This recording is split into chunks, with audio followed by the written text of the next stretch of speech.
Welcome in, everyone, to Ohio State Football Talk. We call it Ohio State Buckeyes live here at MarkRogersTV, the voice of college football. And, of course, we do this each and every Thursday night.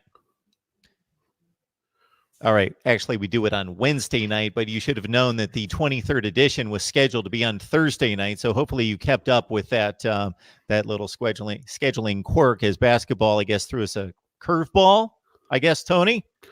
Yeah, a big orange curveball. One of a couple maybe this season, but I guess it's for a good cause. The Ohio State Buckeyes get off to a good start this season against the Cincinnati Bearcats. 42-zip and like an 8-point win, I guess, against the basketball Bearcats. We got Steve Hellwagon on the line for Bucknuts. That was Tony Gerdeman from the Ozone. Steve, how you doing tonight? Doing good. It was a curveball and a lot of bad missed shots. Yeah, I heard the first half was kind of rough. It was a clank fest. But they recovered just in time. Played the defense. Defense doesn't go into slumps. Nope, especially against bad offense. Defense travels. And the defense travels. Well, the defense for the Buckeyes football team needs to travel for one more month. They play Maryland, of course, this week at the Horseshoe, and the defense didn't show up for that game last year. But what a defensive difference it's been here in 2019. Steve, why don't we start with the news of the day that came out, about 10:30, 11 o'clock this morning. Georgia and Ohio State. I don't know if we could possibly move that one up 12 years or so. And maybe they will play this year. I wouldn't be surprised. I don't think any of us would be. Georgia, Ohio State, the rare SEC series. Rare as in, when has this ever happened? A series between Ohio State and the SEC. My mind's all over the place. I'm not coming up with one. 1987 and 1988. LSU. Yes. I was an Ohio State student. They beat LSU in Columbus and tied them in Baton Rouge, something like that. Yep. And I remember it vividly. As I say, I was in school at that time. Chris Spielman was playing on the team, and they had SEC officials for the tie that was down in Baton Rouge in 87, I think is the year.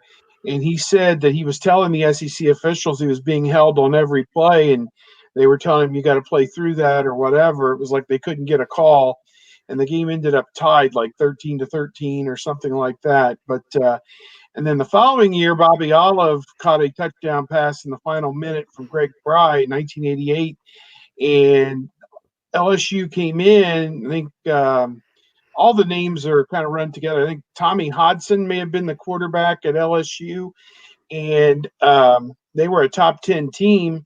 And here's Coop.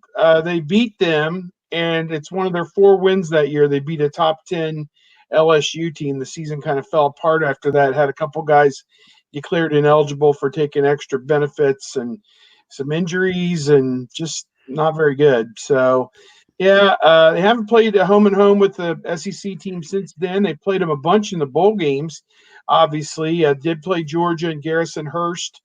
And I want to say it would have been the Citrus Bowl, the forerunner to the Citrus Bowl again, I suppose is what they call it now. In Orlando, I believe, and Garrison-Hurst had a big game. Robert Smith played in that game. May have been his last game at Ohio State, if I got the years right. And then, obviously, played so many SEC teams in the bowl games over the years. Finally beat one with Arkansas, although it got knocked off the record with the sanctions. Even though everybody knew the guys had taken stuff by that point, there was a special dispensation from the Pope to let them play. But for whatever reason, that game got wiped off. And then they beat Alabama. How about that? They beat Alabama in a bowl game, and that one counted. So it's interesting. Ohio State's got some great home and homes coming up. Oregon next year. And then in the years that follow, it's Texas, Notre Dame, Washington, and now Georgia. So they've got some great opponents lined up. Well, we can banish wins, Steve, from the record book, but if we're going to cancel the games, that's going to cost people some money. So that's why that can't be. Yeah, the Sugar Bowl, I think, as memory serves, and that was a full 9 years ago now. They didn't like the idea that Ohio State would be playing in the bowl game against Arkansas with its second-line players. So they were part of the lobbying to hatch the deal behind the scenes to get the players a couple, 2, 3, 4 games, whatever it was, the ones who were coming back the following year. So there were some of the guys, Boom Herron and DeVere Posey, who missed like half the season. Mike Adams missed half the season the following year. Terrell Pryor missed the entire season. Yeah. And here we are some 27 years after they took on Georgia for that lone time in the Citrus Bowl. Yeah. And I believe that was Kirk Herbstreit's last game as a Buckeye. And he started, and I believe Ohio State was driving down the field inside the red zone late in the game, and there was some kind of missed handoff exchange, and Ohio State laid it on the turf and game over. Yeah. In that one. I vaguely remember all that. All right. So Georgia and Ohio State, Tony, obviously, we don't know how good these programs are going to be, how good they're going to line up 12 years from now. But it's one thing to schedule. Let's say we'll pick on Alabama here, Duke and Louisville. And it's another thing to schedule Ohio State and Georgia. You have a reason to believe that they're going to be power-packed even 12 years from now. Oh, yeah. And when you get like the two power programs in your respective states that are talent heavy in high school, and Ohio State and Georgia, there's no reason to think that they would suddenly start struggling at some, down the road. So you've got two teams that have the foundations necessary to continue to stay in power. The SEC East, you've got just Florida that they're competing against pretty much. I don't think, do we expect Tennessee or Missouri or Kentucky to step up and become something? Who knows? So and it's similar with Ohio State. They have nobody else in the East against them, just these small programs in Michigan and Penn State, nothing really serious there. But yeah, I think you've got two similar programs where, they are the biggest thing in the state. And so they can continue to live off of off of their foundation and continue to build and thrive off of that. And as long as they kind of build a fence around their state, they're going to be fine. So 12 years, 15 years, 25 years, I think 30 years back, it still would have been a decent series. So 30 years ahead, 12 years ahead, I think we're going to be all right. Mark Rogers TV, the voice of college football. We talk Buckeyes football with Steve Hellwagon from Bucknuts. Join him there at 247 Sports platform for Ohio State. Tony Girdman from the Ozone. And we typically do this on Wednesday night, but Buckeye basketball trumped Mark Rogers TV. Wow. I'm shaking my head over that one. These guys have a job to do. And actually, believe it or not, I don't pay them. They just come on here for fun. And so that whole other deal that they've got going throws a couple bucks their way. It's actually very cathartic. It's a great release, and it's very cathartic. Okay, we'll take that, Steve. Steve, we'll also take your perspective on the number one ranking. Were you surprised? It was thought to be that LSU had the resume and Ohio State had the eyeball test as being the more complete team start to finish every game. But I think there was a little nugget unveiled during the college football playoff selection show that Ohio State actually has a stronger strength of schedule than LSU. And I don't think many people would have believed that. Well, I think they're very comparable. I don't have the records of all the opponents in front of me. I did do a survey to that effect a couple of weeks ago, and obviously they've each played maybe another team since then. And at that time, Ohio State's opponents had a better record. And again, I don't know how much that's going to change. Obviously, it'll help LSU to play an Alabama team that is undefeated if they're able to hand them their first loss. A lot going on this week with Alabama playing LSU, Penn State playing Minnesota, two matchups of unbeaten teams that may have an impact on the top five, going to shake some things up, obviously. I was not surprised Ohio State was number one. I believed that it was a toss-up between Ohio State and LSU for the top spot. Ohio State has the best combination of offense and defense of any team in the country against a quality schedule of the unbeaten teams. Both of their units are in the top 5 or top 10 offensively and defensively. LSU's defense is not quite up to snuff. We were debating this, talking about among the reporters today after our media session with Ryan Day, and I did not watch the show. In all honesty, I had something else I was working on that night. We had other people from our site covering the show, but one of the reporters mentioned how Ohio State's schedule ranking was like 9th and LSU's was 20th.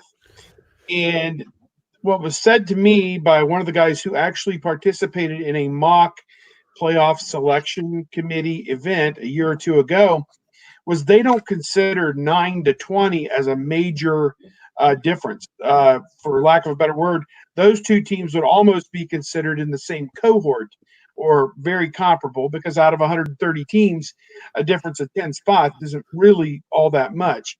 What he said to me was, you honestly have to go and hear the presentation, because they have to show you how they do this, show you how the bread is made, as opposed to actually tell you or explain it to you. They use all these different metrics. They have a proprietary metric system that they use, that they pay a stats company to construct for them.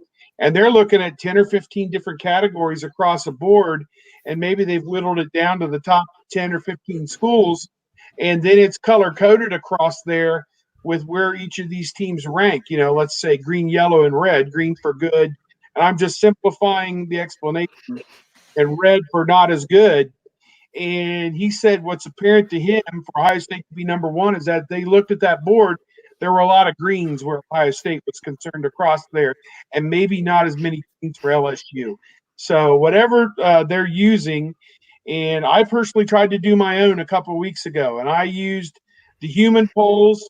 I used Sagarin. I used strength of schedule. I used the opponent's record, and I used the offense-defense comparison.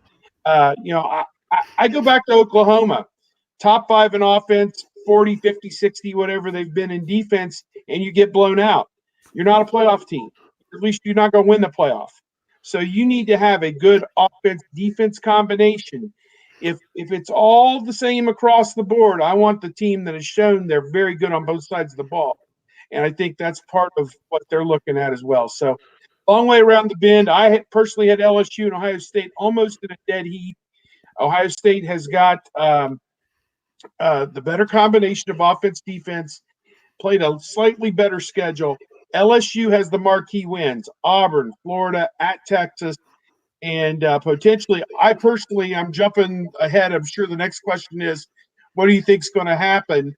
If LSU somehow goes into Alabama and wins, I would have no qualm with them going to number one over Ohio State, even if they beat Maryland 55-0, because to me, that would be the single most impressive victory anybody in the country has had this season if they pull that off. So I think that's what we're looking at. I think the winner of that game goes to number one if it's Alabama or Ohio State. And then Ohio State, in a couple of weeks, if Penn State's undefeated, would maybe have a chance to get back on top. That could be a 2-3 game in a few weeks, potentially. And win that game, maybe that would be enough to vault them back on top. But again, we're talking about teams that if they win out, they're in. And the rankings today don't mean a thing. You got to finish in the top 4. If you lose a game, you don't want to drop to 15. You only want to drop to 7 or 8. That way you're still within striking distance. If and when the day comes at the end, you're in consideration. They don't mean anything to a certain extent, Tony, but they give us a clue. The committee unveils some clues week to week. They do. And, Steve mentioned we could have a possibly 2-3 Penn State, Ohio State, and would maybe Ohio State jump back into number one. We'll see a 2-3 with LSU and Alabama, and we all expect the winner of that to jump into number one. So there would be precedent there, but we also know with the committee or this ranking crew that precedent only counts as much as they want it to, and they can sort of change things as they go. I was on the conference call after the rankings release, and they were asked, Rob Mullins, the chair, was asked what is the gap between Ohio State and LSU?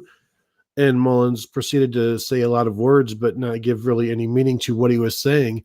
He didn't explain why or how much, what the gap was between Ohio State and LSU, which means, next week that gap could be completely different, and he wouldn't have to contradict himself, because he didn't really say anything this week about why or how wide that is. Now, initially in that press conference, the teleconference, he went through like the top 5 teams and why they were all there, and Ohio State was because of their consistent dominance, and they do have a couple of good wins. LSU was because of their good wins. And so there's some wiggle room there, and I think it will be interesting to see if Ohio State does beat Penn State, or if Penn State beats Ohio State. Do they do what we all expect LSU or Alabama to do, which is go back to number 1 because of that big win that you got there, that quality win there? Because right now everybody is pretty close, and so if you're already super close and then you add another big win, it seems like you would jump forward. And really, as you said, Mark, these rankings don't mean a whole lot, but it tells us some stuff, and oftentimes it can catch the committee in contradictions, which they go out of their way to try to avoid. But because we know how all of this stuff gets convoluted, because this team has beaten another team, and then there's other teams that they haven't beaten who have been beaten by other teams ranked below the top 2 or 3. And it gets in this whole jumbled mess where it's never nice and neat. And so it's hard to keep your justifications clear when the schedules don't remain clear as well, and the outcomes. I'll be curious to see if Penn State loses a close one in the shoe, LSU does the same in Tuscaloosa, if those 2 outcomes are treated equally.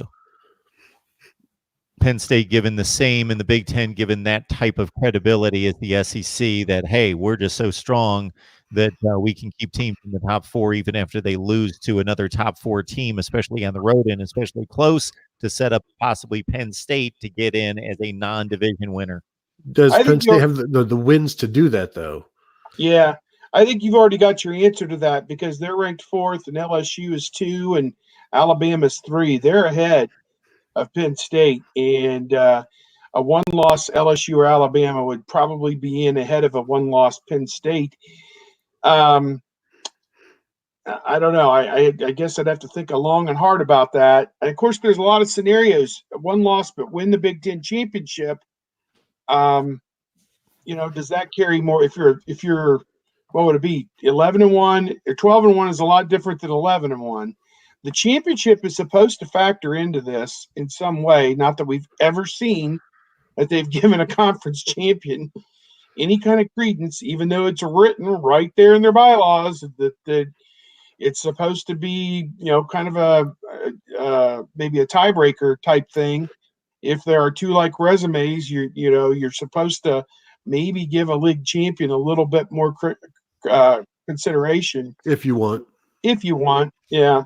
It's funny talking with other reporters about this, and their impression of what it was almost identical to what you guys were just saying, that or Tony was just saying, that they will take a look at the situation and a set of facts, and they will sometimes build that thing how they want it to appear.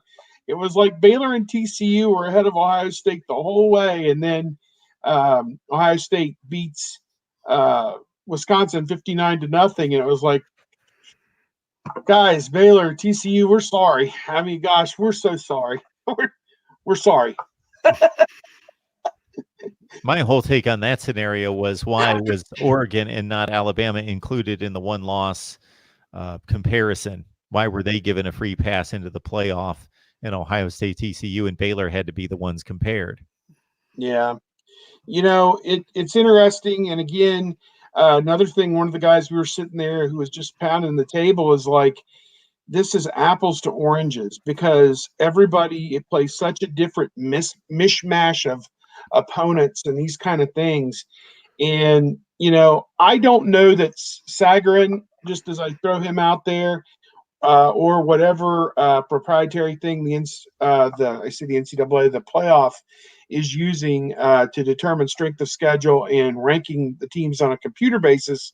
I don't know whose methodology or whatever is better than anybody else's, but I almost kind of feel like that is something that takes all of the bias completely out of the process. And they did use that in the original BCS formula for a while, and then they didn't like what the computer was spitting back because it was telling you that teams that didn't fit the eyeball test or weren't going to move the meter were should be in the top 2 or 3, and so they did away with it. But again, I can't attest to the validity of one computer over another, other than to say it's just another piece of information that they can use. And I think the tail wagging the dog this week might be kind of interesting if Clemson, I haven't bothered to look. I know USA Today in the past has had complete transparency on what the coaches have been voting, and maybe they only do that for the last one. I don't know. It's not part of the formula like it was all those years in the BCS. They used to tell you, what coaches voted for who. If there's 7 coaches on this coaches poll panel and 6 or 7 of those guys have Clemson number 1, just to protect their own, to me, they're the clear number 5. And I think the committee backed that and showed that. And perhaps when the polls come out this week, writers or media people and some coaches who'd been voting for Clemson had more first place votes in the coaches poll, 9-8 for Ohio State. And if somebody, I like to say Ray Charles, but whatever, a blind man can tell you, that's not the case. Based on body of work, based on the fact Ohio State's never been in a position with the opponent running a play that will defeat you if they complete this pass or complete this play. And neither have Penn State or Alabama or LSU. So there's a reason why Clemson, the defending, reigning national champion, 23, 24 straight wins, is at number 5. It's on merit. But that was a 4-5 North Carolina team, Steve. That was a tough team. Well, Penn State, obviously, Michigan dropped a pass in the end zone. Pittsburgh was at the 1-yard line. Somebody on Twitter is like, "Did you see the Pitt game?" Like, no, I didn't watch it, and I don't care. They won the game 17-10. Had Pitt completed that play or gotten in the end zone, it may have gone to overtime. It wasn't going to defeat them at that moment. Again, maybe Clemson would have had a few seconds left or a minute or whatever to go down and try and reclaim the lead or whatever, but they would have been behind in the final minute and looking straight at a loss if North Carolina completes that play. And poor Mac. I don't know. If you put a gun to his head and ask him if he'd do it over again, he might want to kick the extra point. I don't know. Take your chances in overtime, but they were playing at home, weren't they? Yes. Yeah. Game in North Carolina. Isn't the rule that you go for the tie at home and the win on the road? Although that's what they used to say. In his first year on the job, in his second time at North Carolina, he's playing with house money to just be in the game in the final minute with the defending champions. So I guess there was some reason why he went for 2 there. But it's amazing how that one moment can cloud what they've done. And I give them credit. In recent weeks, since about the middle of that Louisville game a few weeks ago, they played lights out. So I give them credit. And Dabo Swinney, he's putting that thing together. They could very well win the national championship. And when these 2 undefeated games are played or whatever, Ohio State, Penn State, and then Alabama, LSU, Clemson's at worst number 3 once all that dust settles if they continue to be undefeated. So they're definitely still in this thing, and we'll go into it. If they're seeded 3rd or 4th, he'll have a chip right there on their shoulder to say they don't respect you, So, it's going to be what it is. Well, and that win over North Carolina is one of those where, every championship team has one of those wins. Definitely. And Ohio State doesn't yet because of their 6 touchdowns. The closest the game has ever been at the time of one of those touchdowns is 10-0 for Ohio State. So there have not been the situations where they have this amazing close win because they're busy destroying everybody that they play, and they have to I don't know, maybe they should sandbag a little and come swooping in at the end, but that's not really that's been the most impressive part about Ohio State this year is how focused Ryan Day has gotten these guys, because we've seen over the last few years that Urban Meyer wasn't always able to do that. And these guys are locked in every single week. Yeah, the third quarter of that Wisconsin game may be one of the best quarters of football that I have seen against a quality opponent. And you take into account the fact that they've dominated teams this year in the second quarter in almost every game. But what they did to Wisconsin and just dismantling them in that third quarter was nothing short of breathtaking. After Wisconsin got it to 10-7, I mean, by the end of the third quarter, Ohio Stadium was like a 12 on the out of 10 on the raucous meter, and that's in a driving rain. So it was one of the best scenes I can remember in over 30 years of going to games there, just against a quality opponent, and taking the ball away and converting it into touchdowns, taking the ball away, converting it into touchdowns. Those momentum plays that Chase Young created for them in that game just brought that stadium alive. And what was, a game where everyone's kind of, got their hat on and trying to stay dry and warm and everything. It was a struggle that day. Yeah, Wisconsin blocks the punt, then they score almost immediately to make it 10-7. Ohio State now, many teams could have started to have gotten tight there. Ohio State ends up scoring their four next drives, scoring touchdowns their four next drives, and just put the game out of reach at that point. And I a few weeks back, maybe a month or so ago, I asked Ryan Day, what's the most adversity your team has faced? And he started talking about they practice tough. Practices are tough. Their adversity happens in practice because there hasn't been any in a game.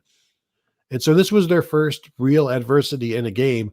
And how did they respond? They went on a 28-0 run against the number 13 team in the country, who you thought had just gotten some bit of momentum, and Ohio State squashed it right away. And then they just continued to pound Wisconsin at that point and kind of reiterate that Ohio State is clearly the best team in the Big Ten, and you're going to have to do a lot better than blocking a punt and going on a 30-yard touchdown drive. And Ohio State's defense right now, as I said earlier, has given up 6 touchdowns. You can look back to see how many of those have come against the first team entirely, and it's maybe 3. There's 2 against Florida Atlantic against the backups. One of those touchdown drives was Indiana late in the first half. Ohio State was up like 30-3, and it was a trick play. Really, there's only been a couple of real touchdown drives against the Buckeyes, and Michigan State had one, and it's been hard sledding for every single team they've faced.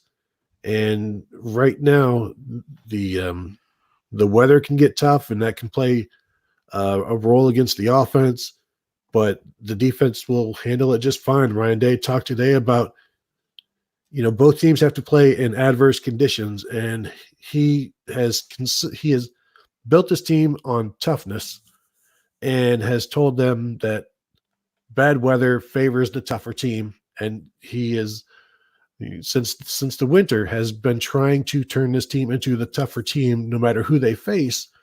And so they get to the situation where they're good. They're fine with playing in that Wisconsin slop. They'll play in cold weather. They'll play in whatever, because they believe that it gives them the advantage as the tougher team. And right now you're seeing that if the passing game slumps or whatever, the toughness of the run blocking carries them through, the toughness of the defensive line carries them through, and just the overall effort from play to play and not letting up carries them through.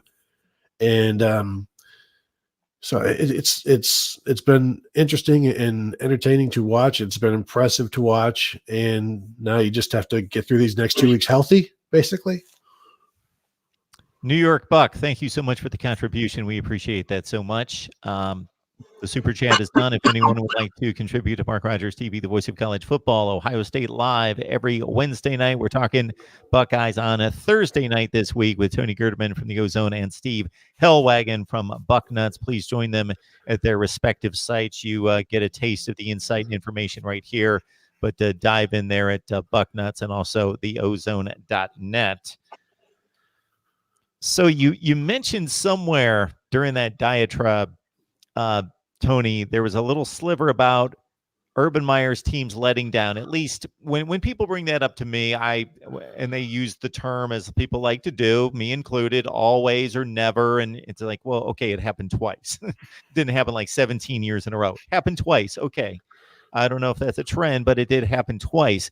If Ohio State makes it through this year without having that kind of game, is there any way, I'm asking the impossible question because we're getting into coaching psychology, and Urban Meyer's the master psychologist. This is what he's supposed to be majoring on, that Ryan Day had somehow gotten through to this football team in a different way to avoid that type of letdown. Mm-hmm. Well, I talked about this on I think our first podcast this week, where Ryan Day, this being his first real foray into all of this, every speech that he's given, it's for the first time, and players are experiencing it for the first time, and it all comes off as very genuine, because I believe he is genuine and natural. With Urban Meyer, who's been doing this much longer and has said many of the same speeches throughout his time, and if you've watched any of Ohio State's hype videos over the years, a lot of it can seem not necessarily forced, but rehearsed maybe, or just not as natural as just conversational rah-rah stuff. And I think maybe sometimes players can tune that out after a while. And when you've got Urban Meyer, who has done this for as long as he has, and he knows what works and what hasn't, and he just sticks with the popular stuff that has worked for him, players can be like, yeah, I've heard that for the last 4 years now, and that's great. And I'm not just talking about losses to Iowa and Purdue. You're talking a number of close wins, an entire 2015 season that was underwhelming, where it's hard to keep these players engaged every single week. And that's what Ryan Day, however he's done it, he's been able to do it. And that's been the most impressive thing. And I think a lot of it is because he's been calling it tough love, showing a lot of love to his team, very open football facility in terms of, all of the doors are open. If you have to go talk to somebody, go do it. Wherever you need to go, whoever you need to see, all of these doors are open for you. And I don't know, maybe there's just a little bit of newness, refreshing.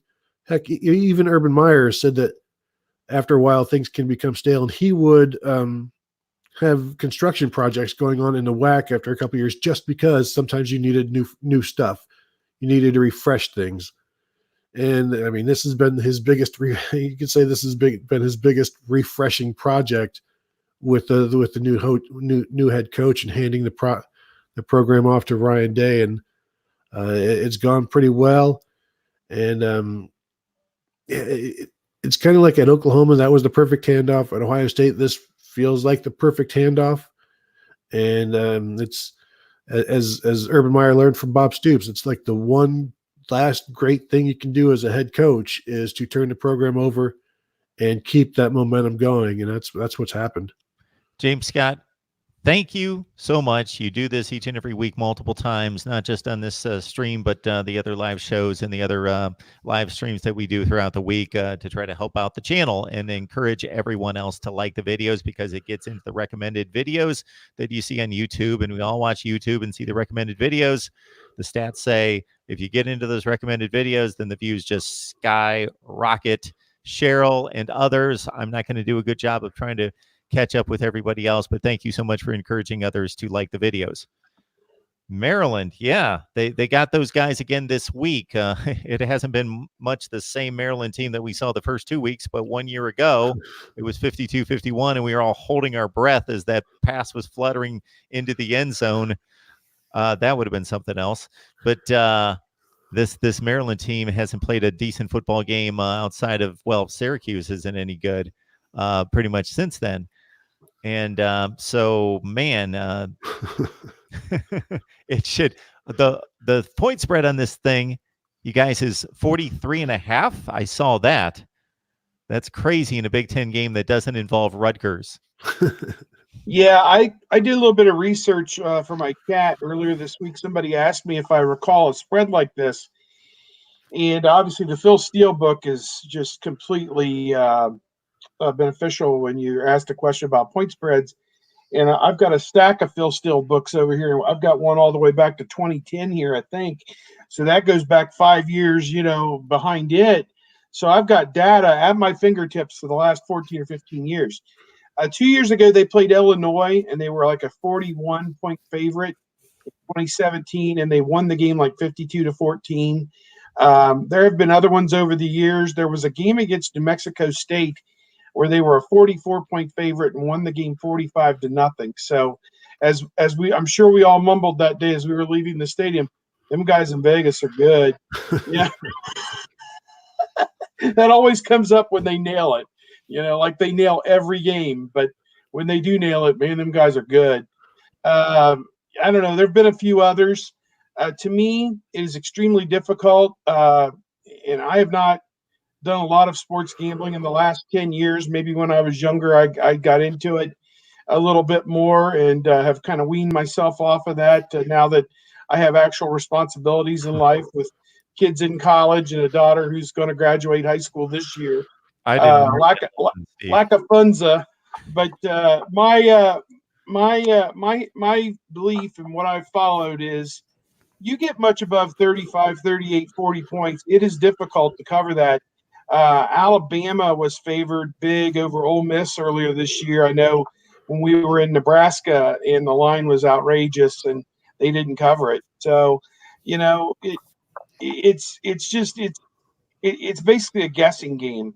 Is Ohio State not going to turn the ball over in the red zone or turn the ball over at all? One turnover can kill you in trying to cover 43 points or whatever it is. So, Maryland's going to put their helmet on, and they weren't very good last week against Michigan, but I can guarantee you Michigan knew they were in a football game.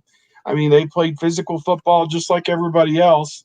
So, you put the helmet on the ball one time somewhere, and it goes the other direction. So, I don't know. And given what we saw last year, 52-51, certainly an anomaly. The first 4 times the teams played, I want to say Ohio State won those games by an average of 37 or 38 points, something like that. They blew Maryland out the first 4 times they've ever played. They had never played a non-conference, so really had never played till 2014. And Ohio State dominated the first 4. So if you look, well, is it going to be more like one of those? Probably. They got a chance, but my pick on the game ended up like 52-13, something like that. They've been a machine. They've covered every week since the first week, but as they say, all good things must come to an end. And Maryland's awful, but are they 43-point loss awful? I don't know. Well, the other question is how much of the game does Justin Fields play?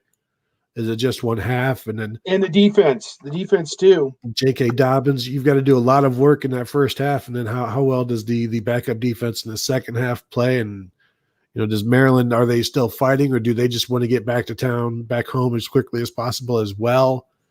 So there's a lot of factors in there. The weather should be fine. So, they can make hay while the sun is shining, as they say, even though it's going to be pretty cloudy. But you don't know.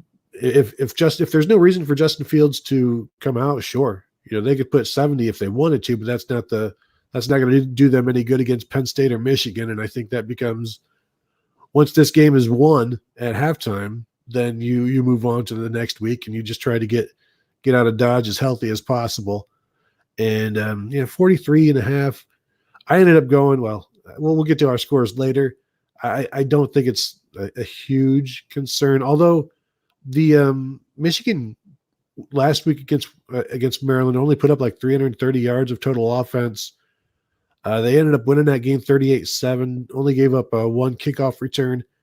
But Maryland did. I think they went 0 for 3 in the red zone against Michigan. So they did do some things. They just didn't do anything substantial against Michigan. And honestly, Michigan didn't do a whole lot either. They just somehow at the end, they had 31 points, 38 points, and got the easy win. So I don't think it's going to be like super easy. It's not going to be Rutgers easy this week. Ohio State will have to put some things together, but we've seen all season long that's that's not a hard ask for this Ohio State offense and defense. Okay, I got three things. Ohio State's favored by 40-some over Maryland, who beat Rutgers by 41. So what's the line next week going to be? Like 50, 60? I mean, what could that be? Do they not do a line? I mean, I don't know. I don't know. That's A. 2, this is an important game for Maryland. They're 3-6. And trust me when I tell you, their season has been over for a couple of weeks now. They've lost 4 games in a row. This is the all-important 7th win that guarantees that those guys don't have to go through bowl practice. So believe me, they're going to tank. They're going to tank hard. So they want no part of, screwing up and getting to 6-6. They only need to win 3 more games. Now this one's not winnable, but you get what I mean. It's like the ship has sailed on this team. They had so many injuries. I did a comparison. Their first game, I got on the box score against Howard, listed all their starters, 22 guys. The starters against Michigan last week, there were 9 different names. One guy, after 3 games, one of their top wide receivers, I forget, I think Penn State may have been the 3rd game. I don't know, whatever it was. Maybe it wasn't. He shut it down. He said, no, I'm on a red shirt. I'm going to come back next year. So that's what we're dealing with here with Maryland, is guys shutting it down to red shirt for next year. So they don't even have their best players out there who are healthy and available. So he didn't take any chance. He only played in 3 games. So he wasn't going to risk getting into that 4th game and, whatever, and then have, whatever. So that was 2. And the 3rd one was Navy Thomas here. So the 3 of you are not going to address the college football playoff selection on the teams getting ranked. I thought that's what we did in the first 15 minutes of the show, or did I miss that? Navy Thomas is great. He supports the channel all the time. Sometimes he writes some things to me, and he's always encouraging me and giving me recommendations on what I'm supposed to be talking about, but I can't always decipher what he wants me to talk about. You he can three are watch it on not the going to replay. address the BS college football playoff selection on teams getting ranked. Well, I think they all get ranked, or they don't get ranked. I think that's I gave the committee almost a 10 out of 10 for what they did. But one thing I didn't like was Cincinnati at 20. I know they struggled last week, and maybe they haven't played the greatest competition other than Ohio State. But, man, they beat Central Florida, and, Central Florida's turned out again to be pretty good, even though they've got 2 losses. The human polls have them around 15, I think, and I didn't like that they had Cincinnati clear down at 20. But otherwise, I thought they did a bang-up job trying to put together at least the top 15 or whatever it was. I'm higher on Minnesota. Go ahead, Tony. Yeah, well, I guess Minnesota can move up if. Oh yes, I agree on Minnesota. Yes, they'll be just fine if they win out. But yeah, it was kind 17? of Baylor too. Just the fact that you are so undefeated, and yet you're behind. You're behind like 2 lost teams, and you can say play better non-conference, but that only applies to some teams. It doesn't apply to all teams. If they're playing their rival, they're playing one of their rivals this week, TCU, and then it's Texas, Oklahoma back to back. So yeah, it's like these teams, they'll be able to climb up, but you'd like to see a little bit more, I guess, just respect, deference for at least getting to this point. Well, your point earlier, Tony, about us, there being some level of bias toward the name brand, toward what's been accomplished in previous seasons. If Clemson would be winning in the same manner against Baylor or Minnesota's schedule, they would almost be viewed like the 2015 Buckeyes that were just really scuffling and struggling, but we knew that they were ultra talented and were just flipping on the switch when they needed to. There's no way Clemson would be ranked 17th or 13th right now with one of those 2 teams' schedules and a similar performance. Nope. And, Minnesota has a lot of circumstantial, I guess, victories, if you want to call them, with, never facing so many backup quarterbacks and a lot of these close wins. But then, you know what? If you continue to win, there should be some reward for that, or just acknowledgement of it, instead of almost like we don't even really want you in our poll, but because you have not lost, I guess we have to. There's this begrudging thing of, normally we wouldn't let you into this club, but since your parents donated, I guess we have to let you in, and that's where they are right now. And for that reason alone, you almost would like to see them continue to win, just to see the committee having to continue to move them up, and then you've got to deal with them, and maybe start to contradict yourself a little bit. And well, it turns out that the win over Illinois is pretty good, I guess, and you have to maybe remanufacture some of your reasoning for putting them in. But yeah, I don't know how you guys feel about that Minnesota Penn State game. I'm kind of I like Minnesota's running game and Tanner Morgan at quarterback, how effective he has been this season. And you wonder, is this the time for James Franklin's first slip up, especially, if he's going to be the guy at USC? Is he distracted right now? Well, go ahead, Steve. Yeah, I want to say on Minnesota, they may not be highly regarded. They are 17th, I think, and that's another one that kind of, dazzled me a little bit that they were that low, as you said, to be that undefeated and not be any higher. They have opportunities here at the end, though. Penn State next week is at Iowa, a tough place to play and a good team, ranked opponent. Then at Northwestern, and then back home to play Wisconsin, who had beaten them 14 years in a row, and they upset them at Wisconsin last year. PJ Fleck, what he has done at Minnesota and changing the culture and earning that lucrative extension was nothing short of amazing. What I like about them was the first month of the season, they were the first team in like 25 or 30 years that had gotten to 4-0 with 4 single-digit victories. Because typically, if you're a team that's going to be capable of getting to 4-0, you're blowing one of those cruddy teams you're playing out. They didn't do that. They struggled. I think they went to overtime, and even in one of the games, whatever it was. But since then, they have taken the teams, Nebraska, Maryland, some of these teams, they have taken them to the woodshed, and they are prepared and ready for Penn State as well as they're ever going to be. If Minnesota is ever going to make a stand and make a push to win, I almost said win a Big Ten championship, but to get to the Big Ten championship game, this is their year. It all stacks up perfectly for them, having Penn State at home and Wisconsin at home. If they go let's just assume they're going to beat Northwestern. If they go 2-1 in the other 3 games, they're going. So, because they got a 2-game lead here at the end. So, I'm excited, as Tony said, about their quarterback, their running game. I think their defense has been hit or miss at times, but again, they are playing their best football at the right time. And TCF Bank Stadium, when the temperature gets down like it's going to be here in the last month, is not going to be an easy place to play. Moshe Clark, thank you so much for the contribution. We appreciate it. We talk Ohio State football every Wednesday night. It's Thursday night, we know. It's 7 o'clock Eastern time. This is our Ohio State Live this week. Tony Gerdeman from the Ozone, Steve Hellwagon from Bucknuts. My couple points on Minnesota would be, you guys alluded to, at least one of you, Minnesota still has, regardless of being 17th or 19th, whatever they are, 17th, that they have the games in front of them to go make it happen. But do they have to go undefeated? I think that they may have to go undefeated. I don't think they should have to go undefeated. Yeah. Why do they have to go undefeated? They've got Penn State, Iowa, Wisconsin, and a Big Ten championship game in front of them. That's 4 really difficult games. Win 3, go 12-1, be the Big Ten champions. Why would that keep them out of the playoffs?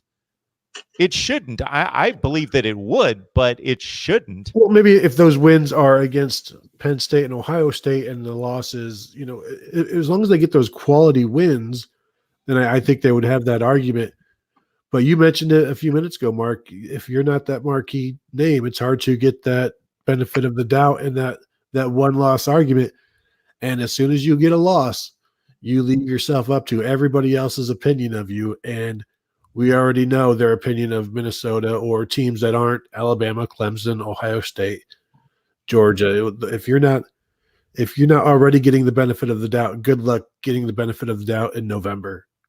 Yeah, I think in terms of the playoff, I think they're dead on arrival with a loss, just because we're trying to make a assertion or state a case based on we don't know the facts of who else is going to be out there. Okay, let's in some they get. I mean, I don't know. I mean, it's hard to even express it. What scenario where they would be a one-loss team and not win the Big Ten? I guess maybe they've run the table 12-0 and lose to Ohio State, and that's how they end up. I mean, are we really? I mean, you can't sit here and conjure this thing up and think that on a neutral field they're going to beat Ohio State. I wouldn't believe. I mean, they'd probably be a 15-point underdog, maybe more. I don't know. But what we are not operating from in terms of this comparison is what is LSU, what's Alabama, what's Clemson, what's Oklahoma, what's Baylor, what's Oregon, what's Utah. These are all teams that are ranked ahead of them right now that could potentially finish with one loss and be in this discussion. And I think all of them would have a better case potentially than Minnesota. But again, we don't know what are we comparing them to. Somebody mentioned the name Tanner Morgan, 21 of 22 for 400 yards, 396 to be technical against Purdue earlier this season. I was starting to put together a Penn State Minnesota preview when we all jumped on here. When you look at a Minnesota quarterback completing 66% of his passes with an 18-4 touchdown ratio, I went back 10 years and I tried to put together the composite TD to pick ratio for Minnesota quarterbacks. It's basically 1-to-1. Yeah, I was going to say like 12-12 over a course of a year. Yeah, there was one year it's like 18-18. It was basically across the board. They've got like 12 more touchdowns and interceptions over the last 10 seasons. So the ratio is almost 1-to-1. He's at 18-4, much better quarterback play. And they've got wide receivers who are near the top of the Big Ten, and they haven't always had that. Yeah, Minnesota is 8-0 for the first time since like the Eisenhower administration or something. So, I mean, what they have done has been nothing short of fabulous. And, there's the part of you that roots for the underdog that you just want to see them keep it going. And whether Penn State comes into Ohio Stadium with one loss or no losses or whatever, they're still going to be, right around the top 10. If they're undefeated, they'll be number 3 or 4. But it all comes out in the wash, because if Minnesota beats Penn State, then they really only need to beat either Wisconsin or Iowa, and they're going. So, and then you play them and you get credit for everybody they beat, including that win over Penn State. So, like I said, it's like, almost like a slot machine when you play a team like LSU is going to play Alabama. The winner of that game, that slot machine never stops paying. It just keeps going ching, ching, ching, ching, ching, ching, ching, ching, ching, ching, because you get all those second level points, which is an old Ohio playoff, high school playoff thing. Okay, you beat the Division II team that was 6-1. Well, you get credit for all the wins of the 6 teams that they beat. You get all of that, and it goes on your card now. And that's what, to my mind, it makes this into the season where we're trying to come up with a reason to move a team in or out. And I like to go back with the Jay Billis for basketball. Let's say somebody who's on the bubble has a really bad loss in March or a conference tournament, and then they say, there's no way they're in.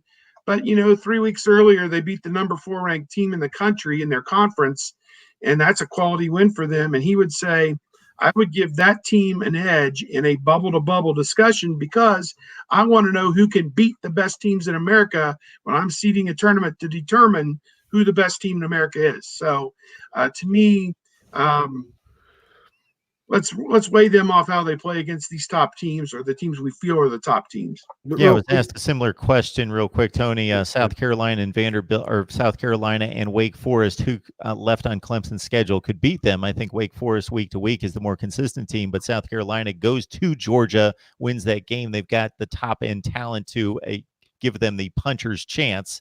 That's the mentality.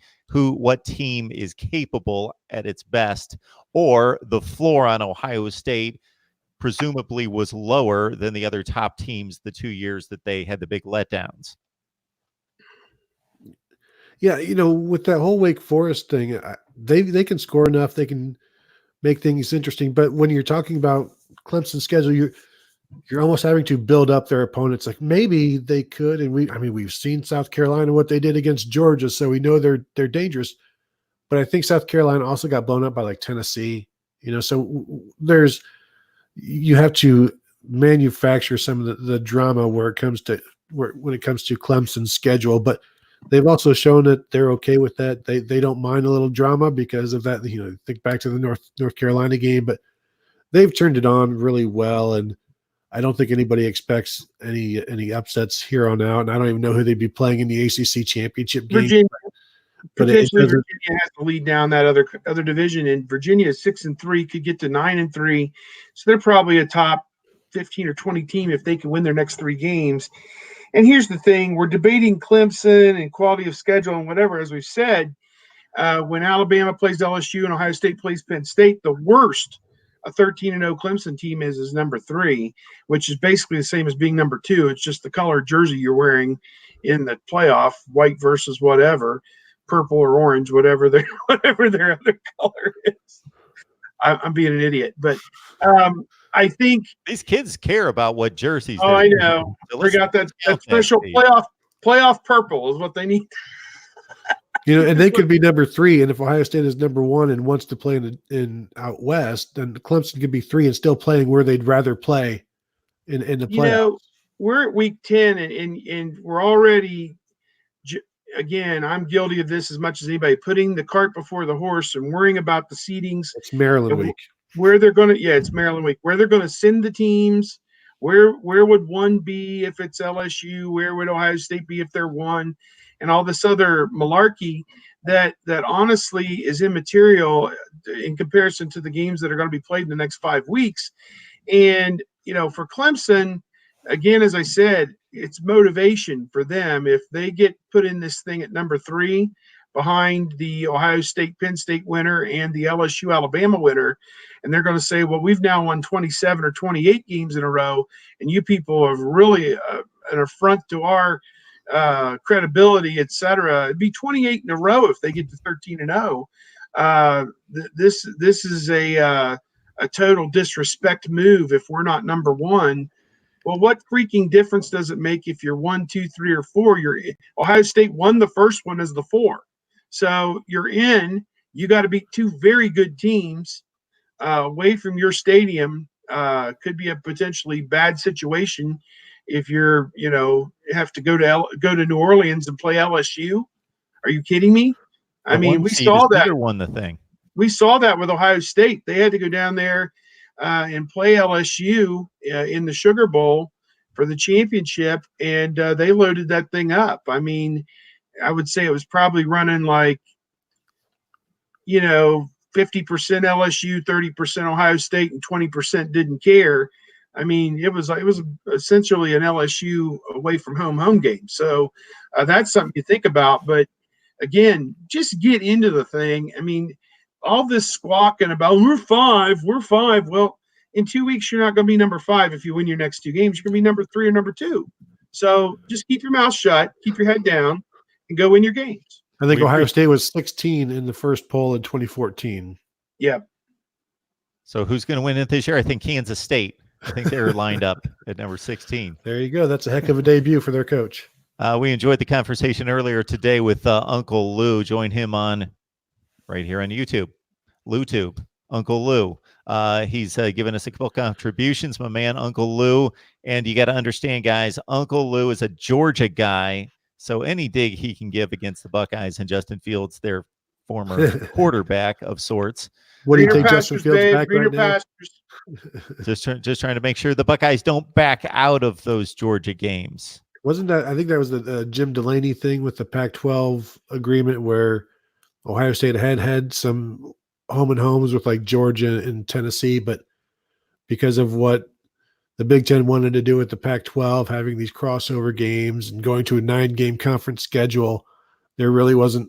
Ohio State didn't necessarily want to do 9 conference games, a non-conference game against the Pac-12, and then another non-conference game against the SEC, which nobody does except for maybe like the Sun Belt teams who need all of the money they can get. So, yeah, it would have been nice to have those games instead of what transpired, because then a year later they had to back out of the Pac-12 stuff, or the Pac-12 backed out because they didn't want to do it, and this made-for-TV rivalry thing fell through, and it looks like Ohio State had to back out of all of these nice SEC games, and then it turns out that it was more Jim Delaney than Ohio State having to do it, but they'll eventually get to play. And as I tweeted today, I sure hope sports media is still a thing in 12 years or whatever, so I can go cover those games.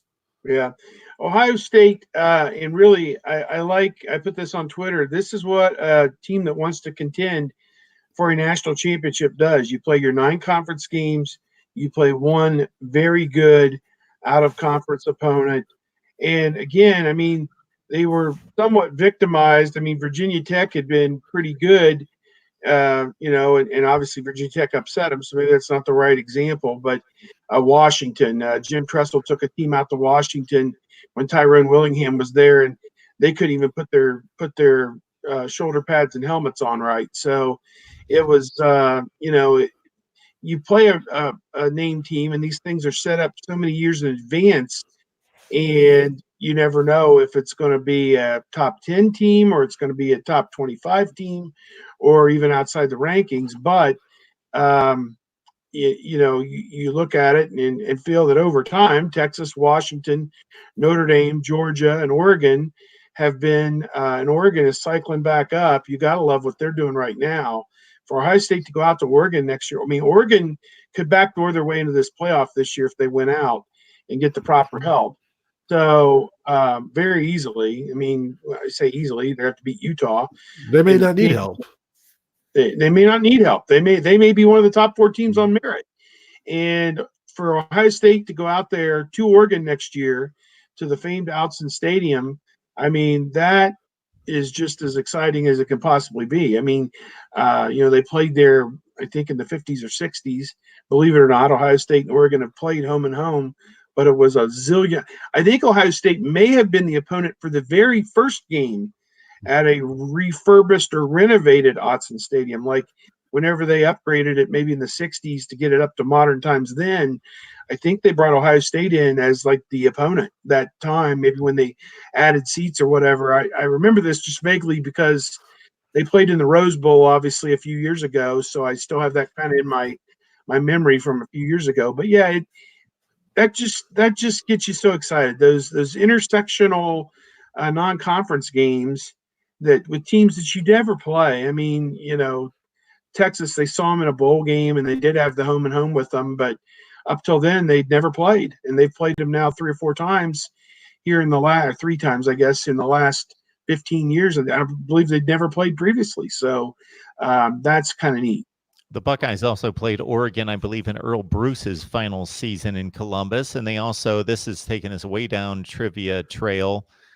They played in the very first NCAA basketball championship. Yes. 1933 or 9? 39. 9. 39. Yeah. That was at Northwestern. I don't know if it's the exact same building that they use now, Welsh Ryan Arena, although that they've played in that building like it forever and a day. But it may have been another gym on the Northwestern campus, but I think it was Patton Gym is what it was called. And I don't know if it then became Welsh Ryan later on or if it was a separate building. But, yeah, there's history between the two schools. And to me, now Herbert, their quarterback, I don't suppose he's going to be there. Is he going out this year, obviously? So that's kind of interesting thing. You won't play that Mariota top quarterback talent that they had when they played in the championship. I guess I conveniently forgot they played him in the something called the national championship game 4 or 5 years ago. My brain is slipping, guys. I'm sorry. The national championship game that year was Alabama, Ohio State. We all know that. It sure was. Yeah, they sent poor Mark May home from Texas. Like he got down there for a couple of days and was trying to sell it and spin it that Ohio State wasn't going to win the game and whatever. And like 3 days out, ESPN said, "This isn't working. Mark, here, get your plane ticket and leave." They booted him off that set there at Fort Worth, the Stockyard thing where they did their little game day set all week or whatever. It was like, Mark, no one's buying this. I mean, and Oregon scored the first touchdown. You're like, ooh, we might have a ball game. No, Joey Bosa. This is Marcus Mariota. Enjoy.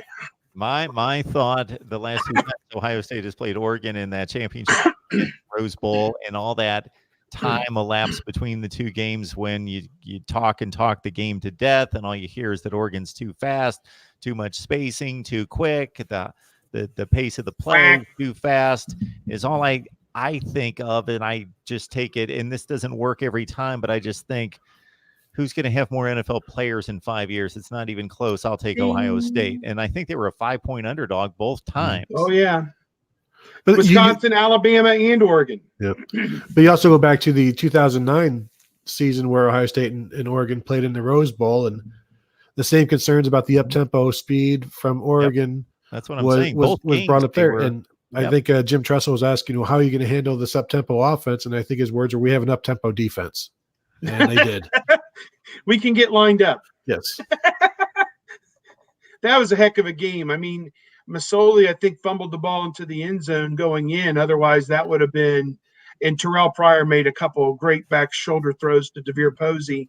I mean, I was on the Channel 4 News after the game with Jared Smalley. We're talking, and I said, Rex Kern, Archie Griffin, Joe Germain, and now Terrell Pryor. I mean, it gives me a chill just thinking about it.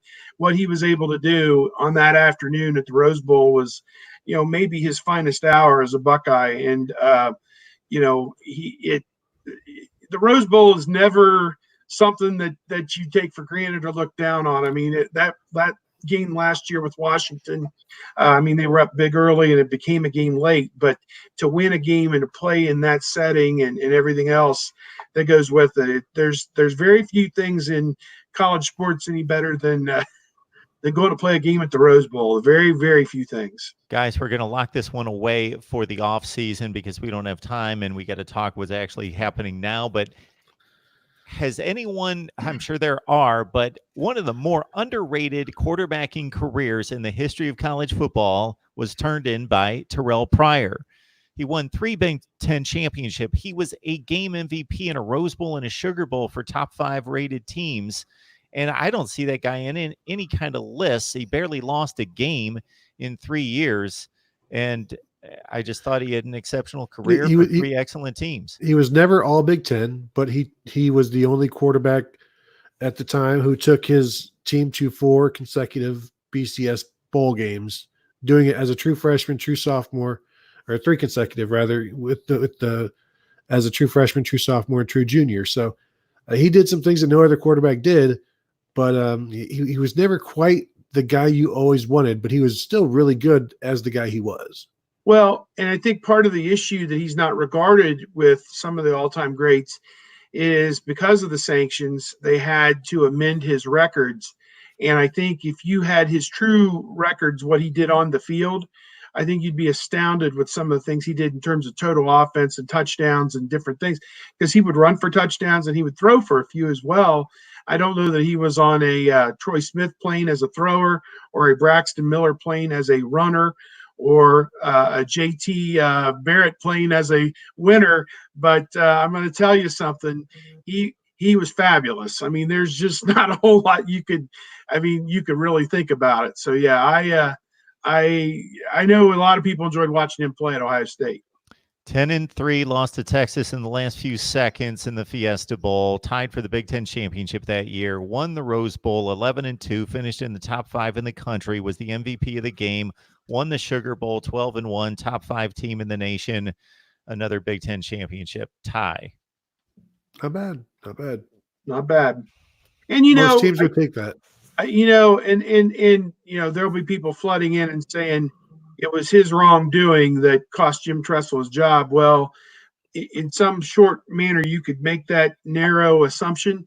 But here's the thing. He was one of 6 or 7 guys who were caught up in that. I don't know that anybody ever – he was a leader of the team, but was he the ringleader in getting all this stuff? Maybe he was. I don't know.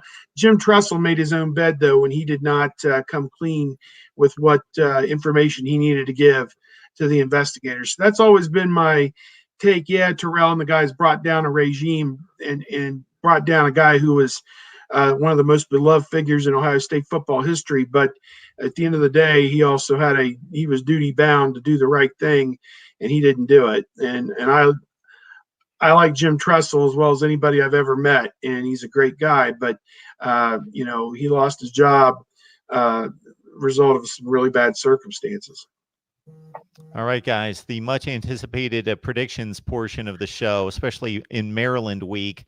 I usually don't do this because my selections you can get at the Voice of College Football Community. That's in the link in the description section below, or you can just make it easy on yourself and dial text MR Football to 760-670-3130. But I'm going to give this one pick away. I see Maryland winning this one in overtime 53-52. Wow. I think they complete the pass this year and get it done. 5-star lock of the week. Redemption. Bang that one. Yes, redemption. Hashtag.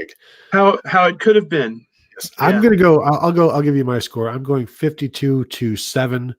I think Ohio State will get enough scoring in that first half, and then maybe throw the ball around a little bit in the second half with Chris Chugginoff the backup, and we've seen Marcus Crowley, the freshman running back, get some yards as well late. So I think they'll be able to score some points in garbage time as well to keep that score and to go ahead and cover that 43.5, 44, whatever it might be at the time. There's nothing that Maryland has done in the last month that gives you any cause or reason to think they're going to keep this game close. In the last 4 games, they've averaged about 14 points and 330 yards total offense. Their quarterback situation is a disaster. Their best wide receiver isn't playing. 2 or 3 of their offensive linemen have been injured. So there's nothing to say that they should keep it close. 52-13 is my pick. And that's not necessarily close, but it's not 43 points. So maybe I'll be out on a limb on this one. And, hey, if they cover, then everybody's happy. So whatever. Steve Hellwagon from Bucknuts, please join him there and the rest of the crew covering Ohio State football. Ditto, Tony Gerdeman from the Ozone. Guys, great show once again. Thank you so much for the contribution. We appreciate it. Thank you, Mark. Take care. Talk to you later.